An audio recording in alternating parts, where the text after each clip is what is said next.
नमस्कार. स्वामी ओम chemistry classes मध्ये आपलं स्वागत आहे.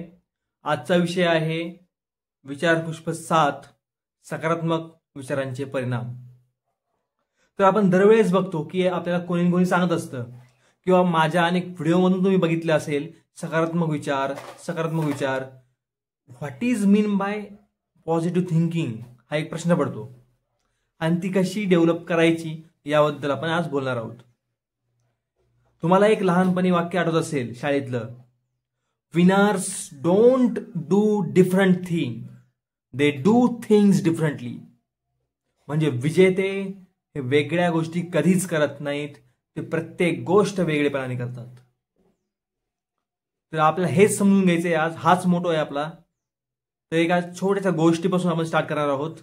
गोष्ट अशी की लहानपणी म्हणजेच 10वीत असताना माझं अक्षर खूप छान होतं आणि आजही आहेच. तर त्यावेळेस मला वर्गमित्र विचारायचे की शुभम तुझं अक्षर एवढं चांगलं कसं काय.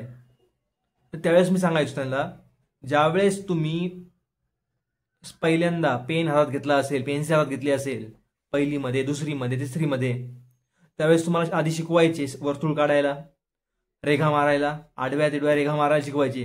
हे का बरं शिकवायचे? त्या पेनवरील, त्या पेन्सिलवरील तुमची पकड घट्ट व्हावी. आणि नंतर आद्याक्षर आपल्याला लिहायला सांगायचे. मग झालं असं की जर ते आद्याक्षर, ते वर्तुळ, रेघा, आडव्या लाईनी आपण जर नीट मारल्या त्यावेळेस बरं का, तर आपला हात तसाच वळतो. बरोबर. मग जर आपला हात असा वळत असेल तसंच आपल्या मनाचं सुद्धा आहे. जेव्हापासून आपण आपल्या मनाला फिडिंग करतोय, विचारांचं फिडिंग करतोय, चांगले विचार, पॉझिटिव्ह विचार देण्याचा प्रयत्न करतोय, तर आपल्या जीवनातही त्याचं रूपांतर चांगल्या क्षणांमध्ये होईल. विशेष म्हणजे विचार केला, एखादा मूर्तिकार एखाद्या मूर्तीला घडवतोय, कधी काय करतो? टाक पाडतो. वेगवेगळ्या आकाराचे शिल्पकार काय करतात? अनेक दगड घेतात, त्याच्यावर टाक मारून बघतात कोणता दगड भक्कम आहे. म्हणजे टाकीचे घाव सोसल्याशिवाय देव पण येत नाही, हे त्यालाच म्हणतात. जर आपल्याला भविष्यात आपलं चांगलं आयुष्य रंगवायचं असेल, सजवायचं असेल, सुंदर करायचं असेल आपलं आयुष्य, तर आपल्याला सुद्धा चांगल्या विचारांची देवाणघेवाण करावी लागेल. म्हणजे कशातून होईल? चांगले बुक्स वाचा, संत साहित्य वाचा, ध्यान करा, याचं शक्य आहे. आणि दुसरी एक गोष्ट म्हणजे स्वतःसोबत संवाद साधा. सगळ्यात मेन गरज आपल्याला त्याची आहे. एकांतामध्ये वेळ घालवा. आता मी हे का सांगतोय? कारण की आपण हे अनुभवलेलं आहे.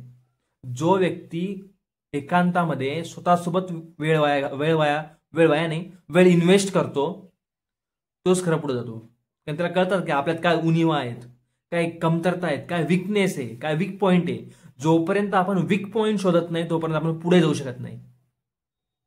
बरोबर. दुसरी एक गोष्ट सांगायची अशी की आळस, लेझिनेस हा सगळ्या निगेटिव्ह किंवा सगळ्या अपयशांचं एक मूळ आहे.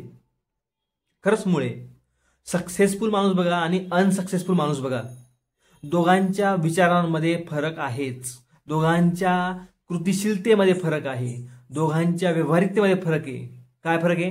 जर सकारात्मक विचार करणाऱ्या विजेत्या माणसाला तुम्ही विचारलं, सक्सेसफुल माणसाला तुम्ही विचारलं, तुम्ही हे काम करणार का? जर ते काम त्याच्या योग्य असेल तर तो लगेच हो म्हणतो.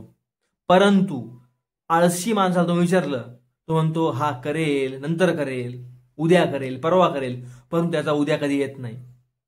तसंच आपल्या लाईफमध्ये सुद्धा आहे. जोपर्यंत आपण कर्तव्यनिष्ठ बाळगून आपले काम प्रामाणिकपणे करत नाही तोपर्यंत आपल्याला यश मिळणार नाही. याचं बुस्टिंग आपल्याला लहानपणापासून सुरू असतं, परंतु आपण ते घेत नाही आणि त्याचा परिणाम होतो अनसक्सेसफुल मध्ये.